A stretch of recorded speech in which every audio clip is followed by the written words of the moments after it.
Works for hosting me, and thank you to everybody in the audience today for being here. I appreciate it. I've followed the program for the past few days. It's been extraordinary, and I'm happy to have the opportunity to present in front of you today. Could we go back one slide? I have prepared a new presentation. A few years ago, I created one called the 21 Rules of Bitcoin. This one's the 21 Truths of Bitcoin. And preparing for this, I asked myself, what is true today in the year 2025? And perhaps what are the truths that the mainstream world, the mainstream media, traditional investors, politicians, people that are just getting familiar with Bitcoin, with digital assets, what is it they don't know that seems very, very clear to me that I want to share? And so I've gathered my favorite 21 truths of Bitcoin today, and I'm going to start with the first. Bitcoin's an ideology. Freedom versus slavery, innovation versus stagnation, sovereignty versus dependency, property versus poverty. It's a very powerful ideology. It's spreading the entire world, and there would be no Bitcoin without the ideology. It's capitalism versus socialism. It's the individual versus the collective. It pops up throughout human history. We see these themes for the last thousands and thousands of years. You see these themes in the writings of the Austrian economists. You see these themes in the writings of Voltaire and the intellectuals of the 19th, the 18th, the 17th century. You even see these themes in the Constitution of the United States. The Founding Fathers had this ideology, and you'll see it echoing throughout Bitcoin. The second truth of Bitcoin is protocol. Satoshi created a protocol based on that ideology. The 21 million coins, the block sizes, the 10-minute centers, the SHA-256 hashing. It was an integrated protocol. It's not the only way you could have done it, you know. You could have base 10 math, but you could have base 2 math. You could have English as a protocol, but there's also French as a protocol. Bitcoin's a protocol for prosperity. It's a protocol for economic success, economic empowerment. And that protocol lives on in the software. Oftentimes people say, well, what about this quantum thing, or what about that technology thing? And the point that I make to them is that English language is a protocol. If you have to upgrade the software, you'll probably upgrade the software, keep the language. Base 10 math is a protocol. If you have to upgrade the software, rebuild the computer, you'll probably keep the base 10 math. Bitcoin is a protocol. You may change the hardware, you may change the software, you may change the nodes. The protocol is simple. A bunch of intelligent people everywhere in the world would like to keep their money forever.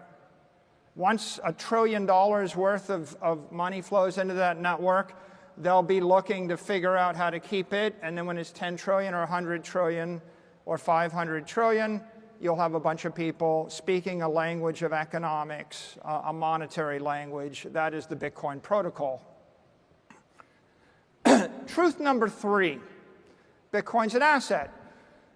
One of those 21 million coins pops out.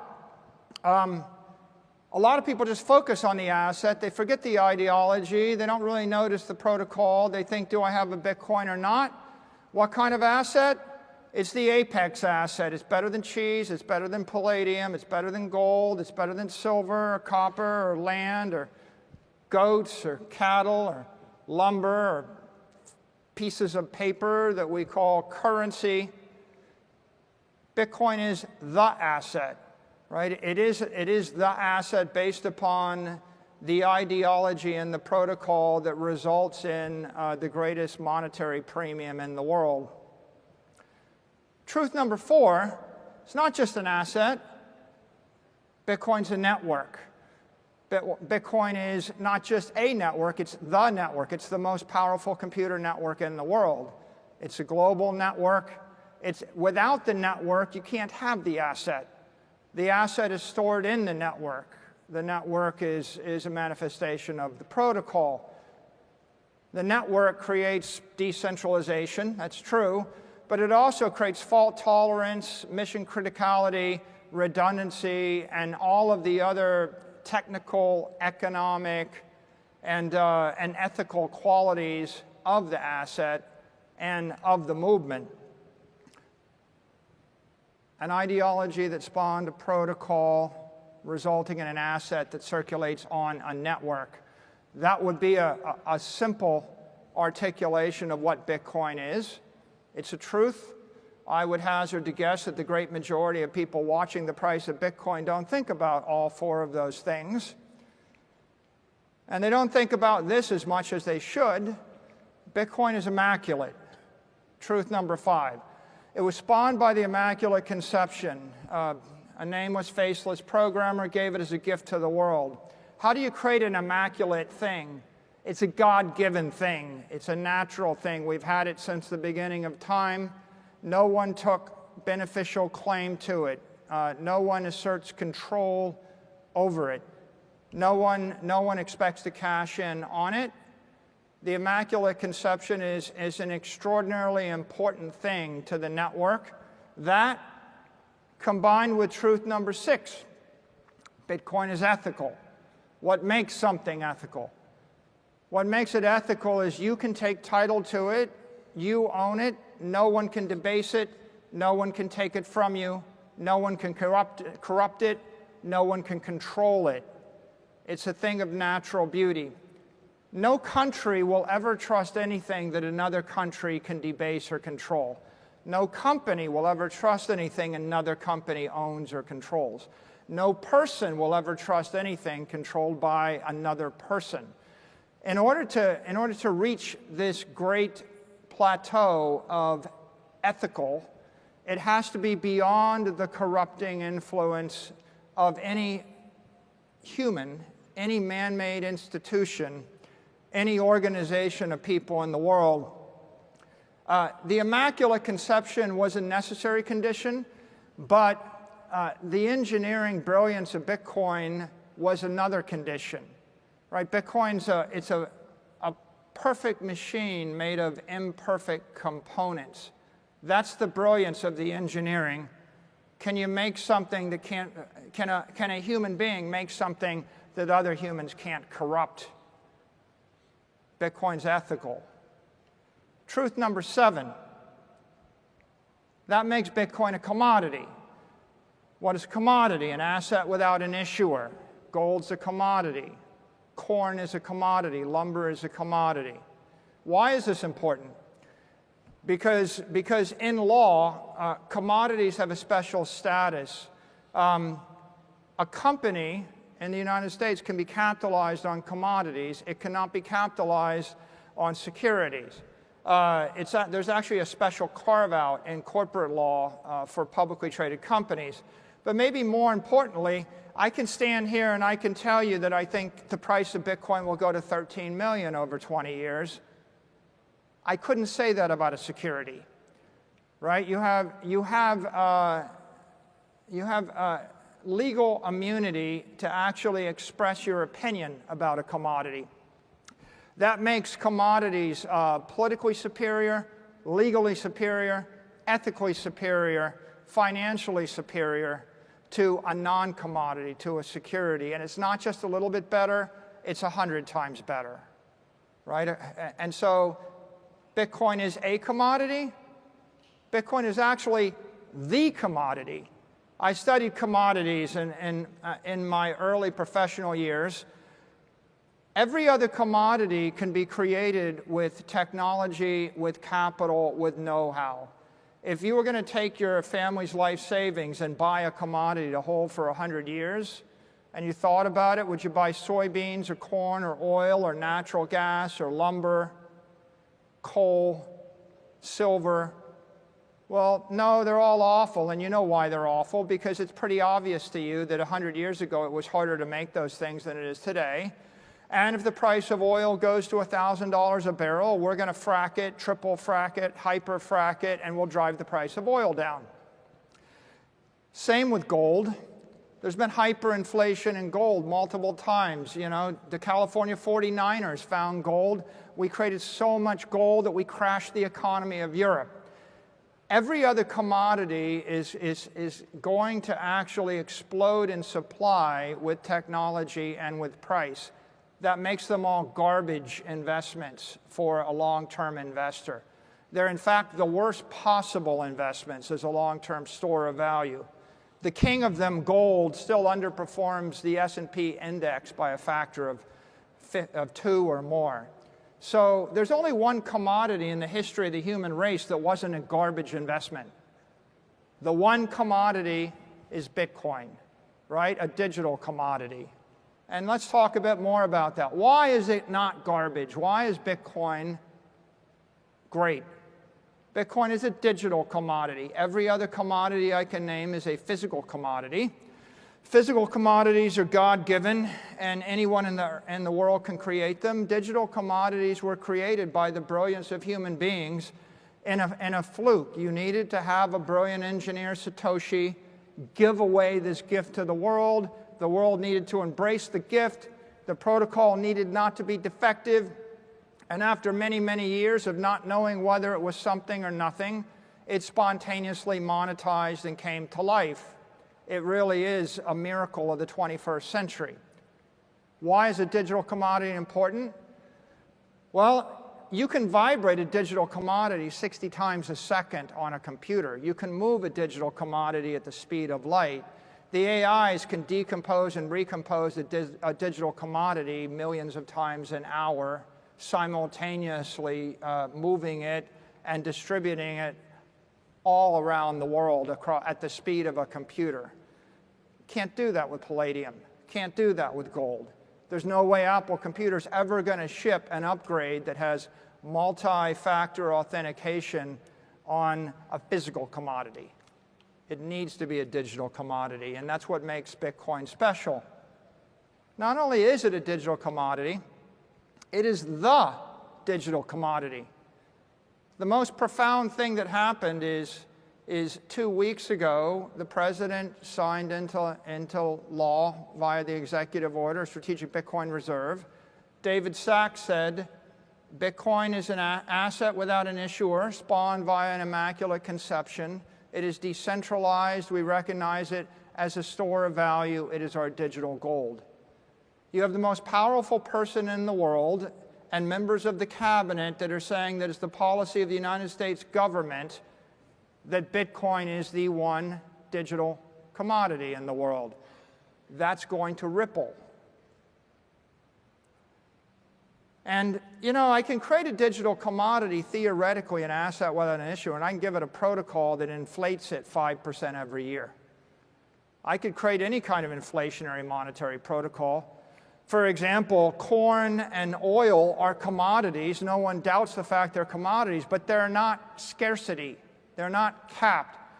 Bitcoin wasn't just a brilliant creation of a digital commodity. Bitcoin was brilliant because Satoshi capped the supply at 21 million. If I give you an inflation rate of 2% and the supply of gold, the economic half-life of your wealth is 36 years. When I give you an inflation rate of 0% in your digital gold, the half-life of your economic wealth is infinite. It is forever.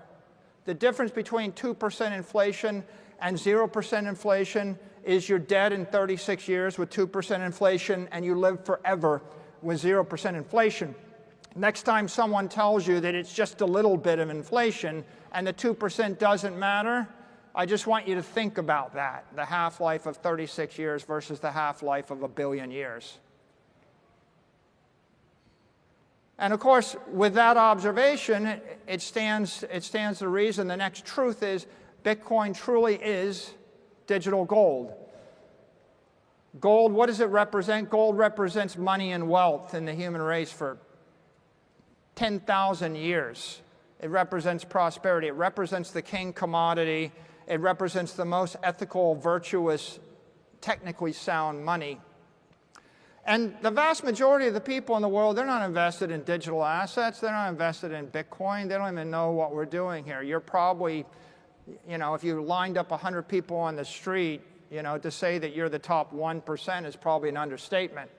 You're at least ahead of 99%. So for the mainstream, when you say digital gold, what that tells them is that instead of giving away a gold medal at the Olympics, maybe it's time for a Bitcoin medal at the Olympics. What it means is that the golden age will give way to the Bitcoin age. What it means is a city with streets paved in gold maybe should be paved in Bitcoin. What it means is that if something is gold-plated, and that's how you monetize anything, a gold-plated lighter, a gold-plated pen, maybe it should be Bitcoin-plated, right? This is a very profound thing, right? The truth, Bitcoin is digital gold. We dismiss it as being kind of a boomery idea, but the boomery idea means Bitcoin's worth more than 20 trillion because that's what the gold is worth. But the truth is everything digital in our modern era is worth 10x the analog version. If Bitcoin is nothing more than digital gold, Bitcoin is worth $200 trillion if it's nothing more than digital gold.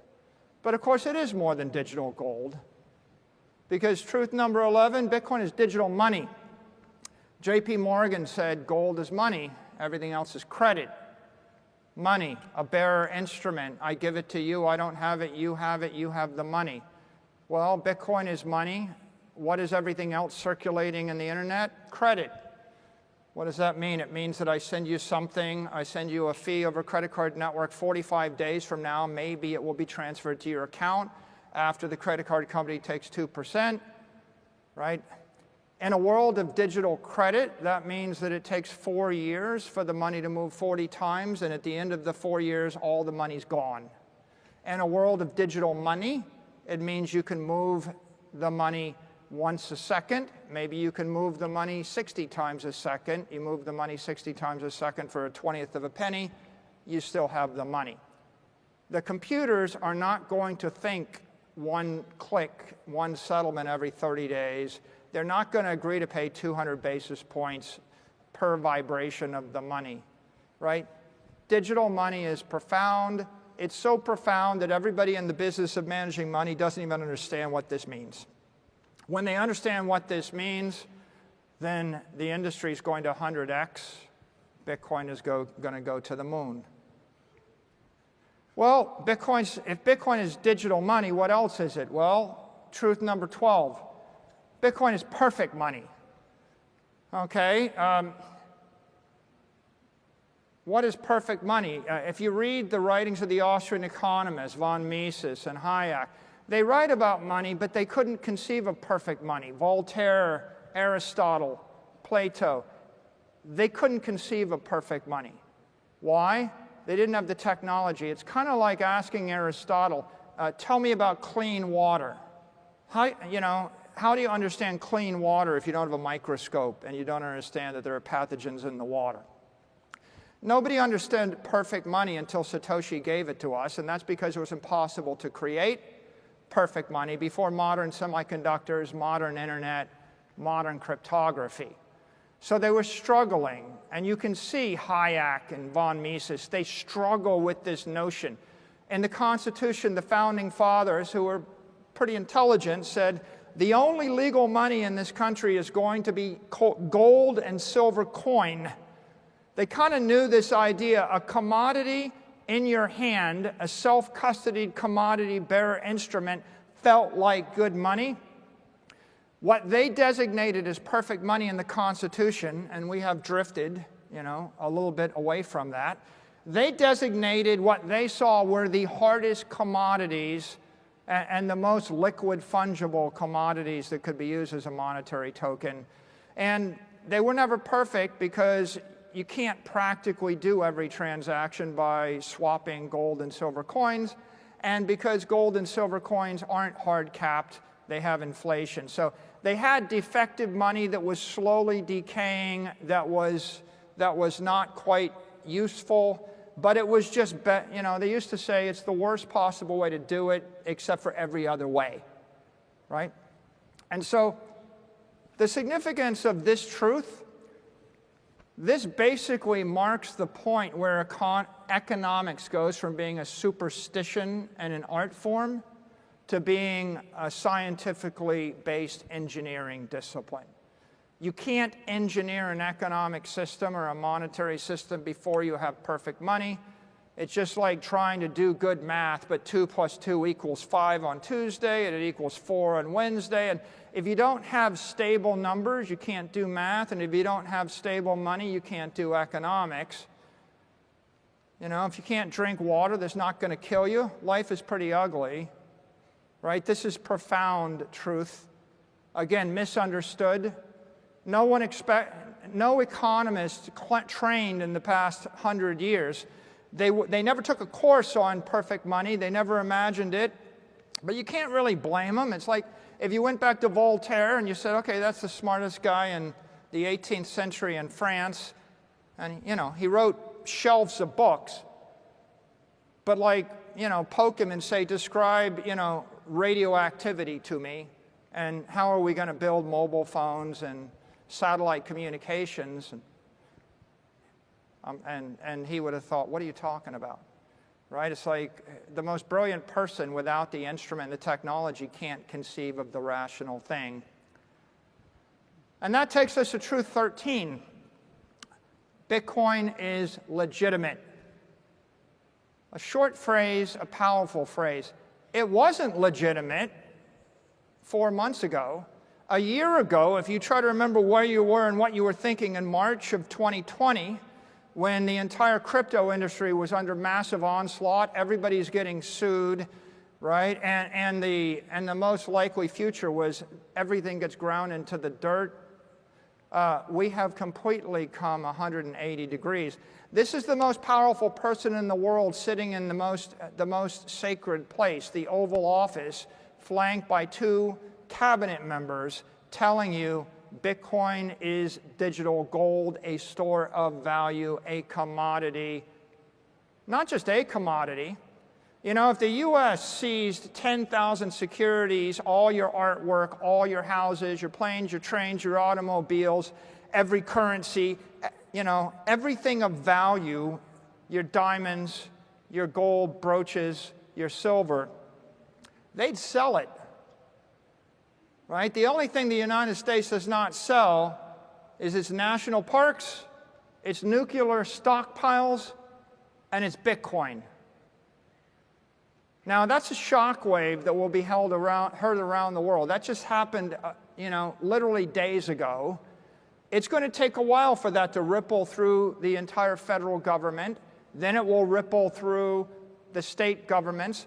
Then it will ripple through the banking system, the insurance system, the credit rating agencies. Then it will ripple to all the banks in Mexico and El Salvador and Argentina and then Europe. It's rippling through the banks in Hong Kong and China and Japan and Abu Dhabi and Europe. How long will it take? Well, you know, how long does it take for a profound good idea to move its way through layers and layers of bureaucracy?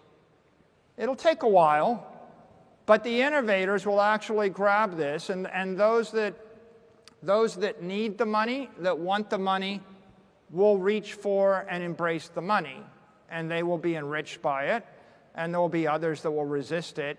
But that entire shock wave, right, that explosion in legitimacy, that happened just a few weeks ago, happened on a Thursday night in the White House. And that's profound. We are legitimate. And as I've said before, if Bitcoin's not going to 0, it's going to 1 million. Right? It's either nothing or it's something. And if it's something, then it's going up. And truth 14, Bitcoin is corporate. You know, I talked a little about corporate law. I'm very sensitive to it because I ran a public company for many years. We came public in '98. Every public company in the world is capitalized on one of two things. You're either going to capitalize on short-dated treasuries or sovereign debt, in essence currency, or you're going to capitalize on a commodity. Well, it turns out that every commodity other than Bitcoin underperforms the S&P index. It doesn't beat the cost of capital. So capitalizing upon silver or gold or palladium or oil makes no sense. There is one commodity that you can put 100% of a corporate balance sheet in. And that one commodity is a digital commodity, and that digital commodity is called Bitcoin. And so what does it mean? It means that for the first time in 100 years, companies can recapitalize, and they are recapitalizing. And what does that mean? That means a company starts by sweeping a little bit of excess cash, and then cash flows, and then it sells some equity, and then it issues some debt, and then another company follows, and another company follows. Right now, there's about 80 companies that are starting to buy Bitcoin, and there's probably 80 ETFs. We're going to see another one every week and another one every week, and pretty soon there'll be hundreds. And those hundreds become the gateways for hundreds of trillions of dollars of equity capital and fixed income capital to migrate into the entire digital assets economy. And you can see it right in front of your face. You see a company like Metaplanet goes from one hotel being worth a few $1 million to being worth $1 billion in 12 months. Where does it stop? It's not going to stop, right? If you're legitimate, you're corporate, right? You're going to see a transformation of mainstream organizations. The 15th truth, Bitcoin is global. Everywhere in the world I go, I meet someone, and they say, well, thanks, thanks because I bought a Bitcoin for my daughter, or I bought a Bitcoin for the family. We appreciate what you're doing. And you know what I say? I say thank you because I appreciate what you're doing. Bitcoin is global, Your Apple stock isn't. Your land isn't, right? The artwork that you hold isn't global, right? Bitcoin is a global asset. It means somebody in Nigeria buys it, and they're getting the benefit of entrepreneurs in Manhattan. And it means someone in Arkansas buys it, and they're actually in an economic relationship with somebody in Singapore, right? This is not a lowest common denominator thing. You own Arkansas real estate, no one's going to fish you out of that investment. You own Bitcoin, you bury it in your backyard in Arkansas, and you'll wake up in 30 years and find out that someone in Tokyo or London made you rich, right? This is the global asset. There isn't another asset that trades on Wall Street that is global in the way that Bitcoin is. And it's not just global, it's immortal. We're stretching in time and space. Show me an asset that stretches to every part of space that truly is global, Bitcoin. Now show me one that I can see into the next 100 years or 1,000 years. There's nothing else that you own that's going to last 100 years, right? Your warehouse will have to be redone. Your artwork will probably have to be restored, right? What company would you think is going to be around 200 years from now, right? The real beauty of Bitcoin is the elegance of the protocol is all you're doing is buying 1/21 millionth of all the money in the world forever, okay? When is that going to obsolesce? Like, when are you not going to want to own 1/21 millionth of all the money in the world forever, right? It's not like iPhone 99. It's not like, getting the next upgrade on the whatever gadget, right? Bitcoin is immortal because the idea is so timeless and so elegant, and the network is just virally going to spread. It's a life form. And if it's immortal, it means you can actually think 200 years in advance. No company expects to live more than 10, 20, 30 years. Everybody's short term. It takes me to truth number 17 is digital energy. A calorie is organic energy. A Satoshi is digital energy. If you want the AI, if you want to put life in cyberspace, if you want to bring an AI to life, you have to imbue it with digital energy. Then it comes to life. Then it thinks. Then it lives. Then it procreates. Maybe it lives forever. You can't. Anything that is funded with digital credit is just a shadow. It's a shade. It's a ghost. If you want something to be a true life form, you have to put real energy into it. I've said many times before, Bitcoin is a conservative asset. I give it to you. I don't have it. It implements conservation of energy in cyberspace, but the more important point is it's going to bring life to cyberspace. Truth 18, if it's digital energy, then Bitcoin's a digital energy network. How do you move energy from point A to point B? How do you vibrate energy? Right? How do you do it in a rapid, at the speed of a computer rate? How do you bring the entire world into that relationship? You can't do it with a credit IOU, and certainly you're not shipping gold from New York to Tokyo in a second. Which takes us to truth number 19. If it's an energy network, Bitcoin is a digital economic system. How do you post $10 million for 5 minutes, with a company across the country and fetch it back? Vibration. How do I give it to someone, take it back in 18 seconds? How do I swap a capital asset for a currency asset? We see this in DeFi, right? I'm swapping Bitcoin for stablecoin for Bitcoin, but think more broadly, right? Think about a world of 1 billion robots talking to 1 billion AIs that are thinking at the speed of the computer, that want to actually transact millions and millions of times an hour in time and space. They're going to do it with a digital energy network. And that takes us to truth 20. If it's an energy network, I can reverse it. Bitcoin becomes a digital defense system. Bitcoin is the most powerful network. What's the unit of power? The exahash. If I actually place my cryptographic keys, my identity, my authentication behind that hash wall, behind that wall of digital energy, then I can secure a system, authenticate a system, defend a system, potentially even attack a system. You can't be a superpower if you lose control of your airspace. You can't be a superpower if you lose control of outer space. You can't be a superpower if you lose control of cyberspace. Control of the digital power network, the mining network, the hash network is control of the ability to move energy and capital from point A to point B. Control the network, control your destiny. Lose control of the network, you lose the ability to engage in digital commerce. Maybe you lose the ability to secure your cyber systems. It's a defense system. And with that, I'll end with my final truth, truth 21. Bitcoin is an emerging solar system. Everybody says it's a network, and then they go, yeah, I read something about Metcalfe's law. And Metcalfe's law is like knowing enough to hurt yourself. It's not a Metcalfean network. It's a Newtonian network. Bitcoin is an evolving network. Think a star system forming. There is matter, there is energy. It's the brightest thing in the financial universe. It's got a magnetic field. It is slurping energy, capital, into the magnetic field. There are objects in orbit. They're falling into orbit around it. All of you are in orbit around it to a certain extent. Every company, every country, every actor. It is getting more powerful. It will continue to get more powerful. It will continue to get brighter, right? A Metcalfean idea is like a little asteroid went past on the left and a white dwarf went past on the right, and they're both equal. Well, they're not equal. The white dwarf is going to suck the atmosphere off my planet, and the little asteroid is irrelevant. It's like a cute little shooting star. It made a little spark for me, right? This is not a little Metcalfean network.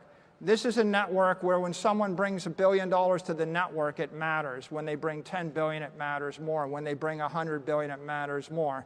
The more capital, the more energy that flows in the network, the more powerful, the greater the gravitational field. Eventually, anyone in the orbit, right, has to adjust their trajectory in order to accommodate that gravitational field. You see this thing coming to life in front of you.